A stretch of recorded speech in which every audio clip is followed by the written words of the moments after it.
저 같은 경우에는 기존의 측정 지표들, 그러니까 지속 가능성 측정 지표들을 검토해 보면 실제로 각 다른 차원의 요소들을 분리해서 측정하는 것 같지만 실제 지표들을 보면 오버랩되는 경우가 굉장히 많더라고요. 그래서 그런 것들을 좀 더 분명한 관점으로, 그러니까 이론적으로 그리고 동시에 실천적으로 이걸 훨씬 더 클리어하게 그러면서도 종합적으로 논의할 수 있는 방법이 뭘까라고 좀 고민을 많이 했었어요. 그래서 이제 고민을 한 결과 조금 더 가이딩 프레임워크가 좀 필요하겠다라고 생각을 해서 서스테이너빌리티 이론과 스테이크홀더 이론을 접합을 하게 됐습니다. 아마 이제 여기 계신 분들도 스테이크홀더 이론에 대해서 워낙 또 잘 알고 계실 거라고 생각이 되는데요. 일단은 지속 가능성을 측정하고 이해하는 데 있어서 우리가 기업 운영에 관여하는 다양한 주체들의 입장을 고려해서 측정하면 어떨까, 이런 관심에서 출발을 했어요. 그래서 왜냐하면 이제 예를 들어 펀더나 투자자들의 입장에서는 지속 가능성에 제일 관심 있는 거는 사실 재무 지표잖아요. 이익이 나야 된다. 그런데 직원으로서 일하는 사람들의 입장에서는 그것도 중요하지만 얼마나 이 기업의 HR 프랙티스가 내 웰빙을 보장해주지? 어떻게 이 직장의 이제 뭐 조직 운영 방식이 나의 커리어나 나의 개발 방식, 이제 뭐 어떤 커리어라던가 뭐 승진이라던가 혹은 이제 이 기업에서 계속 일하면서 어떤 의미를 찾을 수 있다던가 그런 면에서 자신의 이제 조직 가능성을 볼 수 있잖아요. 직원 입장에서. 한편으로 또 제가 이제 커뮤니티에 기반한 벤처를 보다 보니까 소비자나 혹은 로컬 커뮤니티의 입장에서는 지속 가능성이라는 건 정말로 우리 커뮤니티의 니즈를 잘 반영해 주나? 혹은 우리 커뮤니티에 필요한 것을 정말로 필요한 프로덕트나 서비스를 정말로 생산을 하나? 그런 측면을 볼 수 있잖아요. 그래서 다양한 이해관계가 얽힌 주체들, 스테이크홀더들의 입장에서 서스테이너빌리티를 접근해 보면 어떨까. 만약에 그렇게 접근을 한다면 우리가 다른 이해관계나 다른 관심을 배제하거나 혹은 잊어버리지 않고 종합적으로 고려할 수 있지 않을까라는 생각에서 두 가지를 결합을 해서 좀 연구해보는 것도 괜찮겠다라고 생각을 했었고, 또 두 번째 이유는 스테이크홀더 이론 자체가 어떤 휴머니스틱한 관심을 갖고 만들어졌거든요. 처음에 이 이론을 주창한 프리먼이라는 학자가 원래 사업과 또 기업 윤리라는 게 분리되는 게 아니고 같이 가는 거다라고 강조를 많이 했고, 그런 측면에서 사실은 소셜 벤처나 서스테이너빌리티하고 공통점 맞닿아 있는 부분이 많은 것 같았어요. 그래서 이 논문에서는 다른 논문에서는 많이 쓰지 않았지만 이 논문에서는 두 가지를 이렇게 결합을 해서 논의를 하면 어떨까라고 생각을 해봤습니다. 그래서 종합을 하자면 오늘 서스테이너빌리티에 대해서 얘기할 때 다양한 기업 운영에 관여하는 구성원들을 생각해 보자, 이렇게 시작을 해서 투자자나 경영진은 Financial Sustainability Performance를 굉장히 중시할 거고, 그다음에 employee들 조직 구성원들의 입장에서는 HR Sustainability Performance를 중시할 거고, 그다음에 커뮤니티나 기업의 뭐 NGO들, NPO들, 또 소비자들, 지역 구성원들, 이 사람들의 입장에서는 Social Sustainability Performance. 그래서 이 정말로 얼마나 이 우리 사회, 우리 지역 사회에 들어온 소셜 벤처가 정말로 우리 공동체에 얼마나 기여를, 서스테이너블한 지속 가능한 기여를 하는가. 그래서 이 세 가지를 함께 보는 것을 오늘의 어떤 큰 주제로 생각을 하고 있습니다. 그래서 이렇게 서스테이너빌리티를 정의를 하고요. 일단 벤처 인터프리너십은 이건 제가 정의한 것이 아니라 이미 아주 훌륭한 학자분들께서 깔끔하게 정리를 해 주신 것인데, 첫 번째 요소가 이제 이노베이션, 얼마나 그 기업이 실제로 혁신과 변화에 적극적으로 관심이 있는가, 그렇죠? 벤처 기업가 정신의 첫 번째가 당연히 혁신, 두 번째는 적극성. 그래서 얼마나 시장 경쟁이나 시장 참여에 적극적으로 프로액티브하게 참여하는지. 그리고 세 번째, 어느 정도 위험을 감수하나? 그러니까 안정적인 전략만 취한다기보다는 어느 정도 위험이 있더라도 성공했을 때 보상이 큰, 그렇죠? 그런 전략을 세우는가. 이것이 이제 특히 벤처 기업가 정신의 큰 틀에서의 정의라고 볼 수 있고요. 그러면 이런 전략들이 실제로 이 로컬에 있는 벤처들의 지속 가능성을 높여줄까? 그거가 이제 큰 하나의 질문이고, 두 번째 이제 변수가 커뮤니티 인게이지먼트인데, 커뮤니티 참여겠죠. 첫 번째는 당연히 이제 사회공헌을 하나, 이 기업이. 하지만 이것만으로는 사실은 충분하지 않고 지금은 기대 수준이 좀 많이 높아져서 사회공헌을 한다고 하더라도 그거를 그 지역사회 구성원들과 적극적으로 커뮤니케이션을 투명하게 해야 된다.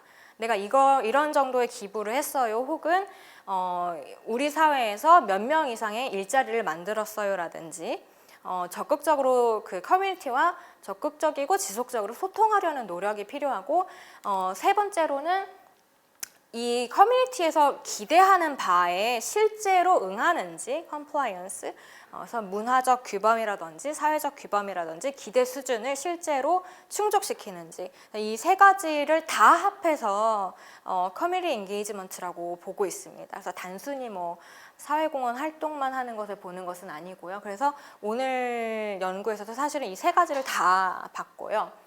그래서 데이터에 관한 거는 설명을 크게 드리진 않아도 될 것 같은데, 어쨌든 한국에서 정부 관련 기관, 뭐 예를 들어 창조경제혁신센터라든지 그런 곳들의 투자를 받아서 커뮤니티 지역 기반 소셜 벤처를 운영하는 곳들을 대상으로 온라인 설문을 진행을 했고요. 그래서 모델은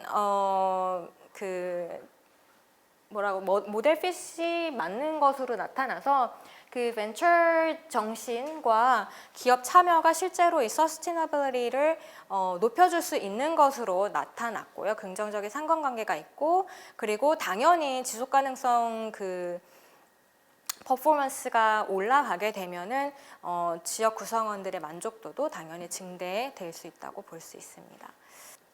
그래서 이제 요약을 하자면 방금 이제 모델에서 보신 것처럼 벤처 기업가 정신이라는 게 단순히 이제 그러니까 로컬 벤처의 맥락에서는 단순히 경제적 그 퍼포먼스만 높여주는 것이 아니라 결국엔 사회 전체의 웰빙에도 도움을 줄 수 있는 것으로 보입니다. 왜냐하면 여러 가지 이유가 있을 수 있을 것 같은데, 이 컨텍스트를 기준으로 생각을 해보자면 사실은 정부나 지역 지자체의 지원을 받은 곳들이기 때문에 기본적으로 정부나 지자체나 다양한 기관에서 운영하는 교육 프로그램에 참여를 하기도 해요. 그래서 엔터프레너십에 대해서 훈련도 많이 하고, 왜 이제 이런 혁신이 더더욱 요구되는가에 대한 훈련, 교육, 또 실제로 그런 관심도 많은 분들이기 때문에 그런 여러 가지 교육 과정을 통해서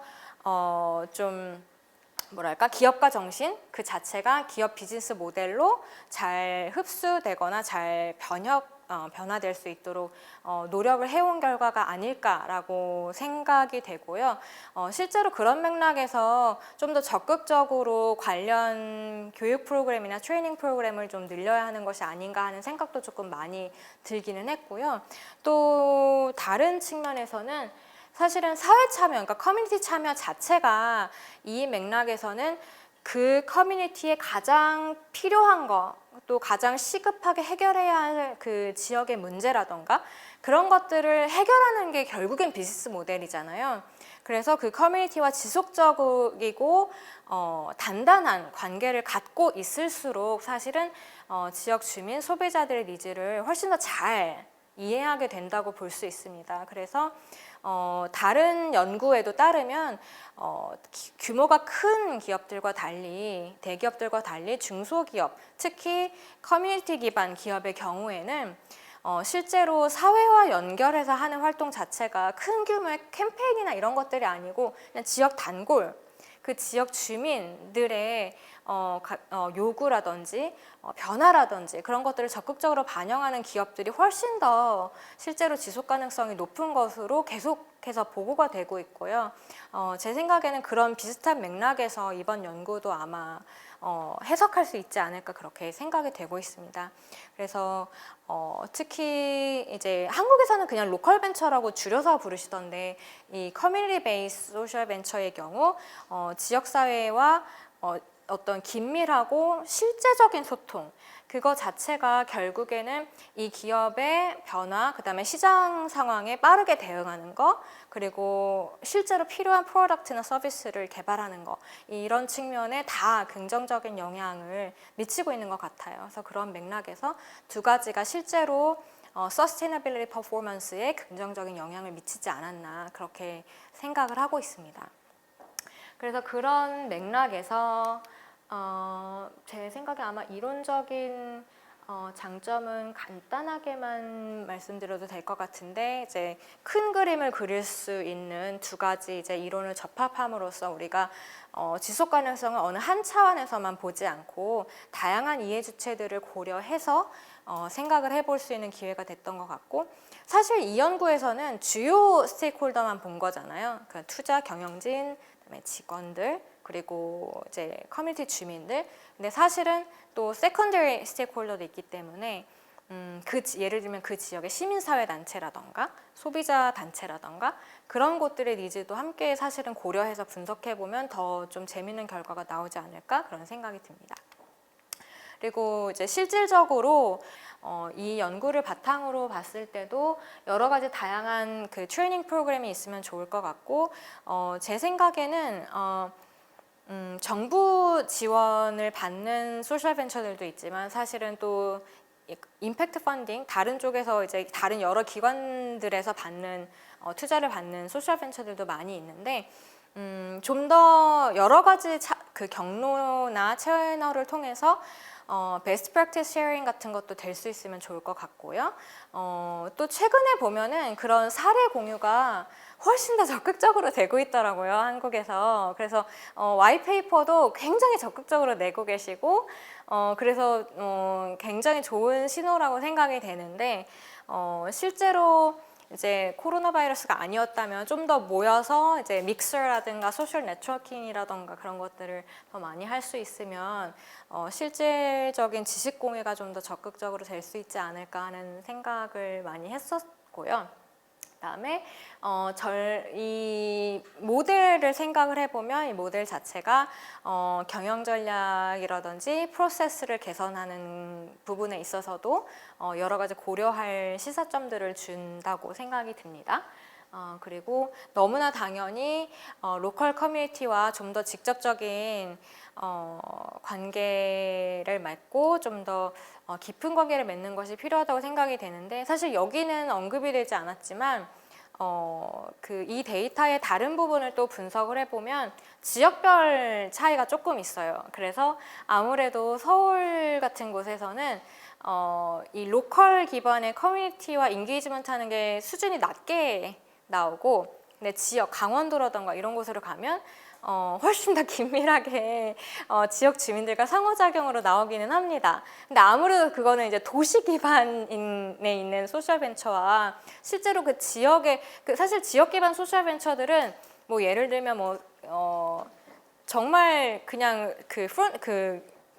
가게를 가지고 있는 벤처들도 많기 때문에 지역 주민들과 직접적으로 소통을 하게 되거든요. 그래서 그런 소통의 수준에도 좀 굉장히 큰 차이가 있는데 우리가 그거는 무엇을 의미하는지 또 우리가 서울에서는 어떻게 좀 더 지역 공동체를 활성화할 수 있을지 그런 것들도 논의를 해보면 좋을 것 같고요. 뭐 네트워킹 이벤트나 그 사회단체와의 적극적인 교류를 통해서 보다 더 사회 문제를 해결하는 데 힘을 쏟을 수도 있을 것 같고요. 여러 가지 좀 브레인스토밍을 할 수 있을 것 같은데 이거는 그냥 하나의 예에 불과하다고 생각을 해주시면 좋을 것 같습니다. 네.